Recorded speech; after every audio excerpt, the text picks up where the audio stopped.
It's Friday night and the air is cool and crisp. People are filing into the stadium, getting ready to cheer the home team to victory. As the game begins, we cheer and applaud as each ball is caught and every tackle is made. I can remember the details like it was yesterday. One fierce hit that knocked him to the ground. He was slow to get up, shook it off, and got right back into the game. 2 plays later, after what appeared to be a straightforward tackle, that same player stood up and collapsed to the ground. Every student athlete and parent needs to be more aware of the complications of a concussion. That player that I referenced earlier happened to be my son, and I struggled as a parent over the next 8 weeks while I watched him recover from that concussion. I am convinced that we need to take action against student athletes to return to contact or even regular activity before they are fully recovered.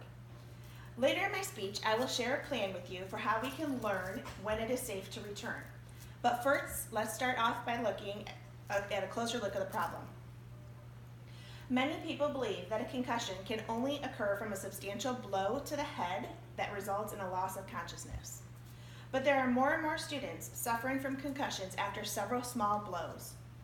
Headaches, dizziness, nausea, and vomiting are some of the physical symptoms. However, emotional, cognitive, and sleep-related issues can occur as well. I remember sometimes when my son was recovering, he could not recall a certain word or he would just start crying for no reason. According to the Journal of Athletic Training, there is an estimated 300,000 sports-related traumatic brain injuries, predominantly concussions, that occur annually every year in the United States.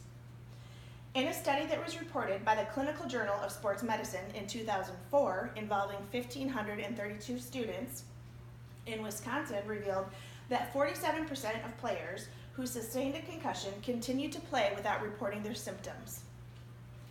David Koppel stated in his article, Mind, Body, and Sport, Post-Concussive Syndrome, that 80 to 90% of concussions resolve in 7 to 10 days.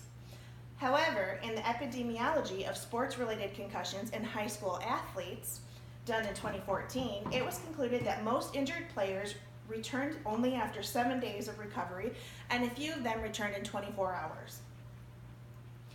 In an abstract reported at the American Academy of Neurology conference in 2016, student athletes who experience a concussion continue to have visual damage in their brains 6 months after injury.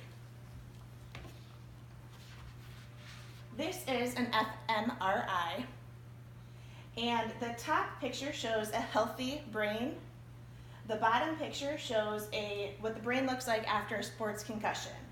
And what this is showing is that the picture down below shows that there's much more activity in the brain. And that is why these students need to rest, to allow their brain to heal.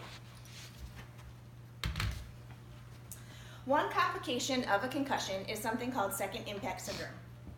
This can occur when students return to play before the brain is fully recovered. The brain is more vulnerable and susceptible to injury after an initial injury and takes only minimal force to cause irreversible damage.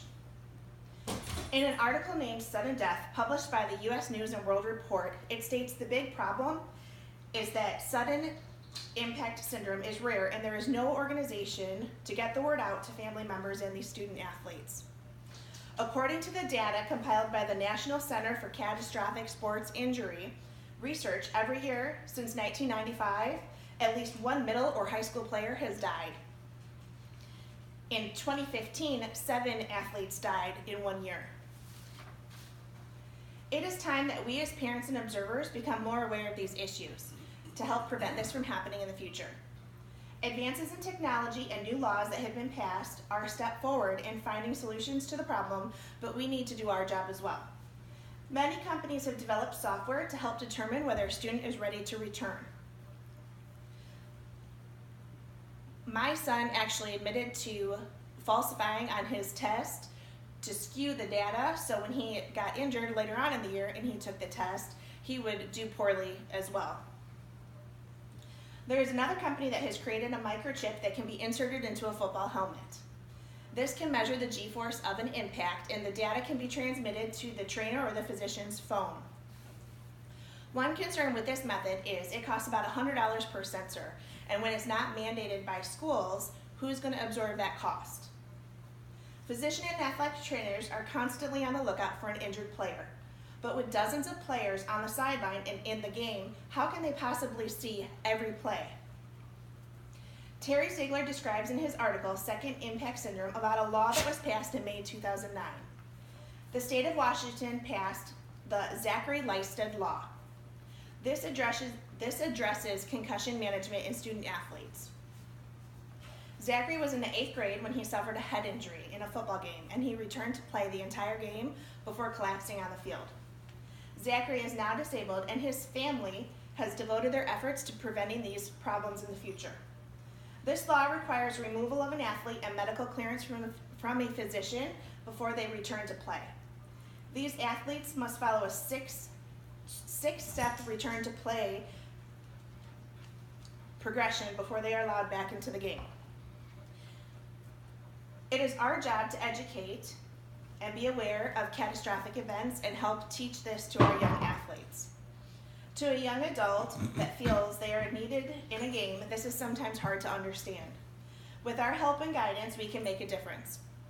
While student athletes may not be mature or responsible enough to report symptoms or injury for various reasons, we as the parents and observers need to be more diligent in the care of these young athletes. While missing 2 to 3 games in a season may seem like the end of the world to the student or even to some parents, I urge you to understand the importance of the healing process of a concussion.